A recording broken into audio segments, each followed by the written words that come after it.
आइए दोस्तों बात करते हैं जीएसटी परिषद की 47वीं बैठक बुधवार को समाप्त हो गई और इस बैठक में जो महत्वपूर्ण फैसले लिए गए उसके बारे में डिटेल जानकारी आ चुकी है। वित्त मंत्री निर्मला सीतारमण जी की अध्यक्षता में 47वीं जीएसटी परिषद की बैठक बुधवार को समाप्त हो गई। चंडीगढ़ में हुई इस बैठक में जीएसटी के संबंधित कई महत्वपूर्ण फैसले लिए गए हैं और बैठक में अधिक से अधिक वस्तुओं को जीएसटी दायरे में लाने का फैसला लिया गया। बैठक में जो महत्वपूर्ण फैसले निकल कर आए हैं वो कई फैसले आम आदमी की जेब को प्रभावित करेंगे। जीएसटी परिषद ने पहले से पैक किए गए खाद्य पदार्थों पर जीएसटी लगाने का फैसला लिया है। अनाज सहित अनपैक्ड आइटम भी पैक किए जाने पर उसी दर पर जीएसटी के दायरे में होंगे। बैठक में 4 जीओएम ने अपनी सिफारिशें प्रस्तुत की हैं। जीएसटी पैनल ने पैक किए गए खाद्य पदार्थों को जीएसटी के दायरे में लाने की सिफारिश को स्वीकार कर लिया है। अब तक ब्रांडेड नहीं होने पर विशेष खाद्य पदार्थों, अनाज आदि पर जीएसटी से छूट दी गई थी, लेकिन अब जीएसटी परिषद ने कहा कि प्री पैक, प्री लेबल दही, लस्सी और बटर मिल्क सहित प्री पैकेज्ड और प्री लेबल रिटेल पैक से छूट के दायरे को संशोधित करने की सिफारिश की गई है, यानी कि ये सभी चीजें अब महंगी हो जाएगी। इसके अलावा बैंक चेक बुक जारी करना, बैंकों द्वारा चेक जारी करने के लिए शुल्क पर 18% जीएसटी लगाया जाएगा।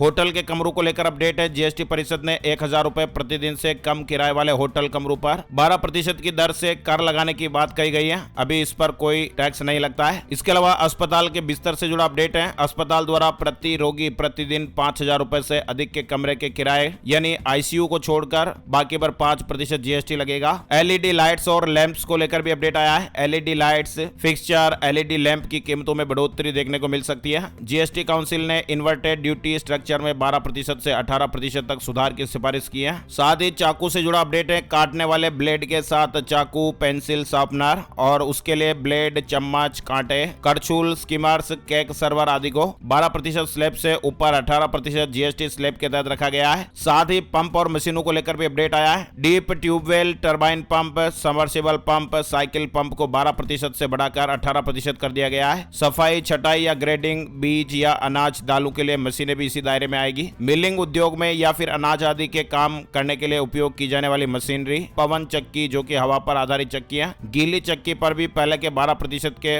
विपरीत 18% की दर से जीएसटी लगेगा। तो ये जो चीजें हैं वो महंगी हो गई हैं। अब सस्ता क्या हुआ इसको लेकर भी बात करते हैं। रोपवे राइड्स आप देख सकते हैं। जीएसटी परिषद ने इनपुट टैक्स क्रेडिट सेवाओं के साथ रोपवे के माध्यम से माल और यात्रियों के परिवहन पर जीएसटी की दरों को 18% से घटाकर 5% कर दिया है। उन ऑपरेटरों के साथ माल ढुलाई के किराए पर जीएसटी को 18% से घटाकर 12% कर दिया गया है, जहां ईंधन की लागत पर विचार चल रहा है। इसके अलावा ऑर्थोपेडिक उपकरण, स्पिलेंट्स और अन्य फ्रैक्चर उपकरण, शरीर के कृत्रिम अंग, अन्य उपकरण जो किसी दोष या अक्षमता के बदले पहने या ले जाए जाते हैं या फिर शरीर में प्रत्यारोपित किए जाते हैं, और इंट्रा ओकुलर लेंस पर अब 5% जीएसटी लगेगा। यह दर पहले 12% थी। इसके अलावा डिफेंस आइटम से जुड़ा अपडेट भी है। प्राइवेट संस्था या वेंडर द्वारा स्पेशल इंपोर्टेड डिफेंस आइटम पर जीएसटी से छूट मिलेगी, लेकिन ये छूट तब मिलेगी जब एंड यूजर डिफेंस फोर्सेज होगी। तो ये इस तरह से महत्वपूर्ण फैसले हुए हैं। और दूसरा जो अपडेट आप देख सकते हैं, कैसीनो ऑनलाइन गेमिंग पर जो 28% टैक्स लगाने का प्रस्ताव है वो फिलहाल टल गया है। नियमों को अंतिम रूप देने को कहा गया है। जीएसटी काउंसिल ने कैसीनो ऑनलाइन गेमिंग को 28% टैक्स के दायरे में लाने के प्रस्ताव को फिलहाल टाला है और इसे लाने वाली जीओएम को 15 दिन का समय दिया गया ताकि वह इस प्रस्ताव के तहत नियमों को अंतिम रूप दे सके। साथ ही जीएसटी काउंसिल की बैठक में क्रिप्टो करेंसी को लेकर क्या हुआ, वित्त मंत्री निर्मला सीतारमण जी ने जानकारी दी है। पिछले काफी दिनों से क्रिप्टो करेंसी सहित सभी डिजिटल एसेट्स को जीएसटी के दायरे में लाने की चर्चाएं चल रही थी और यह बताया जा रहा था कि सरकार क्रिप्टो करेंसी पर 28% जीएसटी लगा सकती है और जीएसटी काउंसिल की अगली बैठक में इस पर चर्चा होगी। लेकिन चंडीगढ़ में जो बैठक हुई है 47वीं बैठक, इसमें क्रिप्टो करेंसी पर फिलहाल कोई भी फैसला नहीं हुआ है। जीएसटी परिषद की बैठक के बाद पत्रकारों से बातचीत करते हुए वित्त मंत्री निर्मला सीतारमण जी ने कहा है, पिछले 2 दिनों में जीएसटी परिषद की बैठक के दौरान क्रिप्टो करेंसी संपत्तियों पर कोई भी चर्चा नहीं हुई। वित्त मंत्री निर्मला सीतारमण ने जीएसटी काउंसिल की 47वीं बैठक समाप्त होने के बाद बताया कि जीएसटी काउंसिल की जो अगली मीटिंग है वो 1 अगस्त को या फिर अगस्त के पहले सप्ताह में होगी। तो ये दोस्तों जीएसटी काउंसिल की बैठक से जुड़ा जो महत्वपूर्ण अपडेट है वो इस समय आया है। उम्मीद करते हैं आपको जानकारी और अपडेट जरूर मिला होगा।